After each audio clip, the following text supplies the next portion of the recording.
So when I received the award, the talk I gave was very much about targeted therapy in melanoma. You will see a very, very different emphasis this year where we actually look at the interaction of melanoma with the immune system. And this is the reason and how we do it. So we know checkpoint inhibitors have been extremely successful. There have been 2 Nobel awardees this year for those checkpoint inhibitors. But we have to remember that in order for those checkpoints to work, we need a clear interaction between the cancer cell, in this case a melanoma cell, and the T cell. And this interaction occurs through a molecule called the HLA, which is holding a peptide, in this case a neopeptide derived from a mutation in that melanoma cell, interacting with a T cell receptor that's specific on that T cells. If this interaction occurs specifically and there's co-stimulation, there's a chance that that T cell will kill the melanoma cell. And so a checkpoint is not going to work unless this happens first. So I'll first talk about some work that we recently published in Cancer Discovery, where we use a new tool to identify neopeptides, and then I'll talk about unpublished data. So we collaborate a lot with Steven Rosenberg at the NCI, who uses T-cell transfer therapy, mainly for melanoma patients. And at the time when I was still at the NIH, he suggested that we use his tools and our tools, combine them in order to identify neopeptides. And what we did is we used a patient-derived whole exome sequencing, predicted which neopeptides are going to be presented on the cell, and then he validated the data using T cells from the same patient.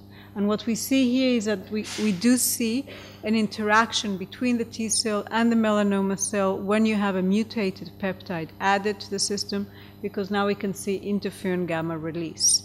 So this was the first study that showed that you can use genomic data to identify neopeptides. And this really opened up the whole field, and today there's lots of groups and industry looking for neopeptides based on genetic information. Now, the way these neopeptides are being identified is basically by predictions, because a lot of these patients have many mutations, and so you can't check every neopeptide to see if it's reactive. So you use what is called a NetMHC-PAN algorithm to predict which neopeptide is going to bind the HLA of the patient, and then you use different ways to screen if your predictions are true. But there are problems with these kind of screens, mostly that it's based on a prediction. And so if this algorithm has a problem, then you're going to get false positives and false negatives. And so we decided to use a different pipeline to identify neopeptides and look for their reactivity. And for this, we joined in a collaboration with mostly Aryeh Admon at the Technion in using HLA peptidomics. This study was run by my PhD student Shelley Kalaora, where we used a large number of melanoma samples, several metastases from the same patient, whole exome sequenced them, did RNA-seq, used those tumors for what's called HLA peptidomics, seen up here, which basically you take the tumor, you turn it into a lysate, you use antibodies to immunoprecipitate the HLA molecules, you elute the peptides and run those on a mass spectroscopy. And then you identify neopeptides by adding to the human proteome the whole exome of that same patient. And this was very useful because we did identify neopeptides. We also did TCR sequencing and functionally evaluated these various neopeptides. One of the interesting aspects we found out was that actually neopeptides are usually known to be around 8 to 9 amino acid long if they're binding a class 1, but we see here in this graph that actually they could be much longer than that. This is important because all the algorithms that are being used for predictions are limited in their length, and so there will be false negatives. They will be missing some neopeptides. When we looked at the similarities in the HLA peptidome of the patients, we could see that they are highly similar between metastases. So this is one set of metastases, another set of metastases. So you can see that they are very similar in the peptides that are being presented. They're also very similar in the T cell receptors that are entering those metastases. So this is good news, because if one wants to target different metastases at the same time, we have common denominators that we can target. This is just showing again in a mass spectroscopy way the various different peptides that we identified, how similar they are between two different metastases from the same patient, but that you also have some unique peptides. And if you have those unique peptides, you don't want to target those, because then you can't target both metastases at the same time. The other interesting aspect was that if you look at different metastases and look at the TCR sequence, you can see that that's the same exact TCR sequence between these two metastases, even if they're derived from different nucleotide level sequences. And so it means that even if you didn't find the neoantigen that caused this T cell to proliferate, this neoantigen is actually important, and we saw this in several different patients. So this is just showing you how we can look at the tumor from these different angles.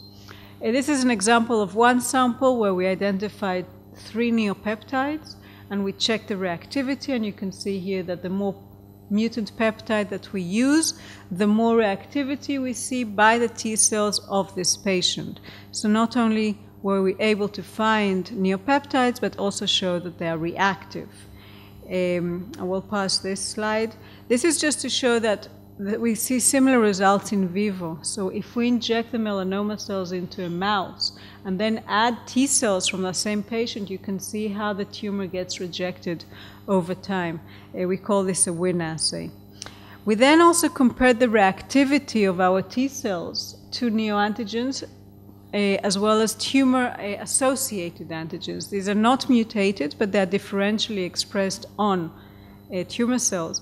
And we see that usually the neopeptides are much more reactive compared to TAAs. So that's important to keep in mind.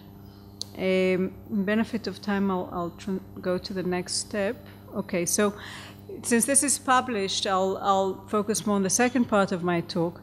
But from this study, we can see that we can use HLA peptidomics to identify neopeptides. The neopeptides we identified would have been missed if one were to use NetMHC PAN.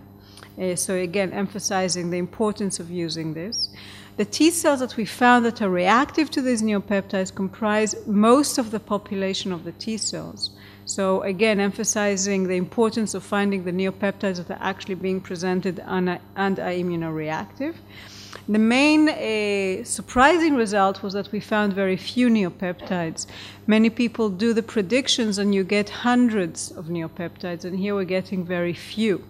So that's very surprising. But it actually fits what's known in the literature. When people look at the number of mutations seen here and number of validated neopeptides, you see that they actually are few. So our data corroborates this literature. But we know that even if you have a few neopeptides, you can use this in the clinic. This is a paper that was recently published by the Rosenberg group, where they found a KRAS neopeptide and then treated the patient with T cells that are reactive to KRAS, and the tumor did regress. So it's not the number of neopeptides that we're looking for, it's actually the ones that are most relevant on that tumor. I'll shift gears and tell you about a story that Yochai Wolf started in the lab that deals with tumor heterogeneity. We know that the main biomarker for checkpoint response is mutational load. The more mutations a tumor has, the higher chance it is that it will respond to checkpoint inhibitors. But there's also studies showing that heterogeneity plays a role, so the more homogeneous the tumor may be, the better response there will be. And this is a study by Charlie Swanton. So all of these studies are actually correlations, but there's no actual model system where you can tease these different factors apart.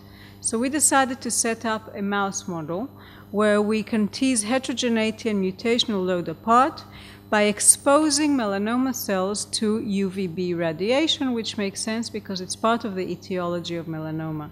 So what we did is we took melanoma cells, exposed them to UVB.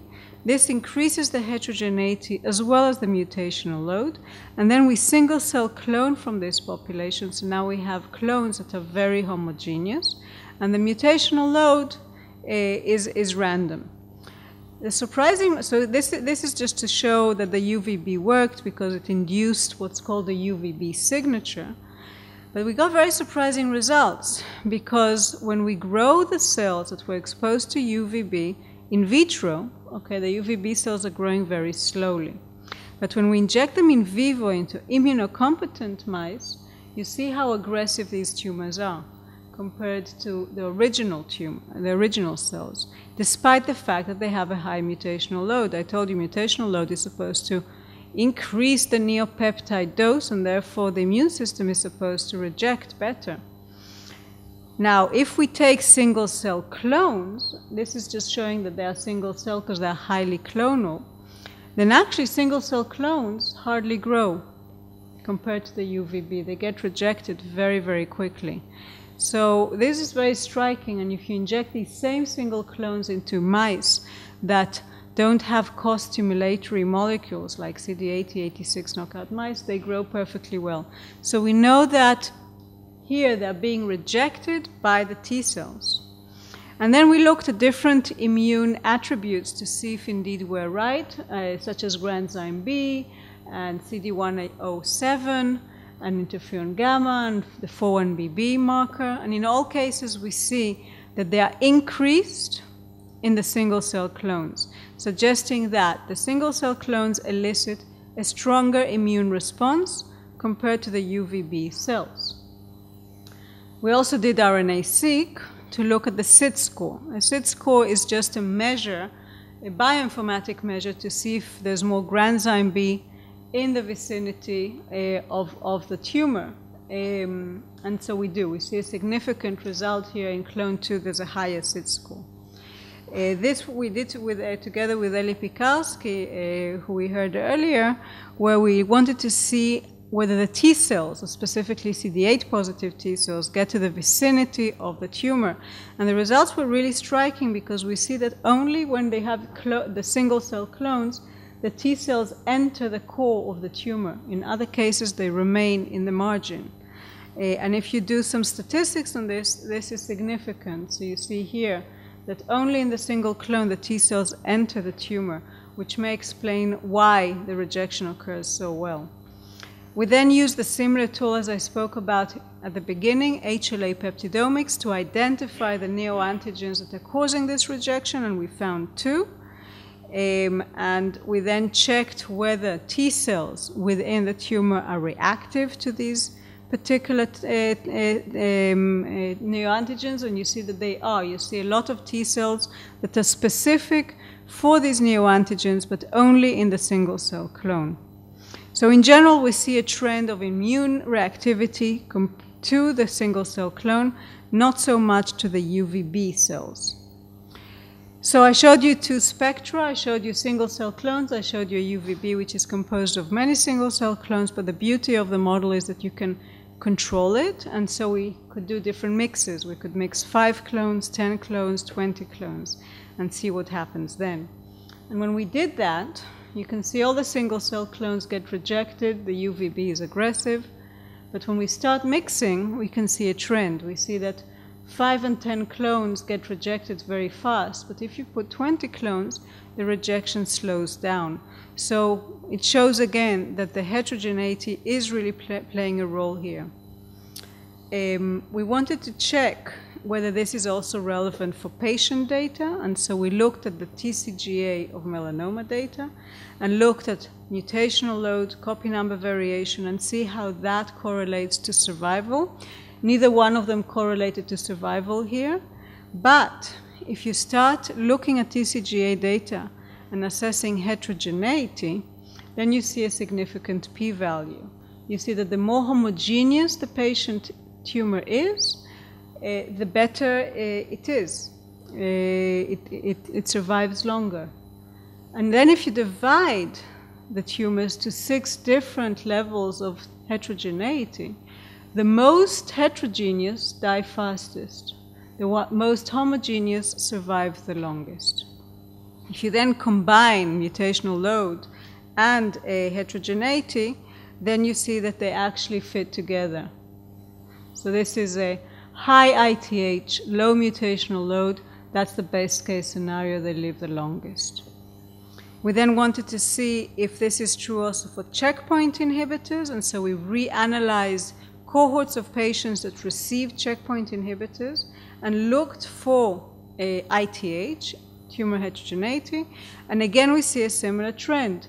Patients who have low heterogeneity right here are mostly responsive. The ones that have high heterogeneity have no response. This is for anti-PD-1 and also for anti-CTLA-4. So this is very controversial data because obviously everyone is focusing on mutational load. But we truly believe that this is highly relevant. And so I would like to suggest the following model where you have heterogeneity and mutational load.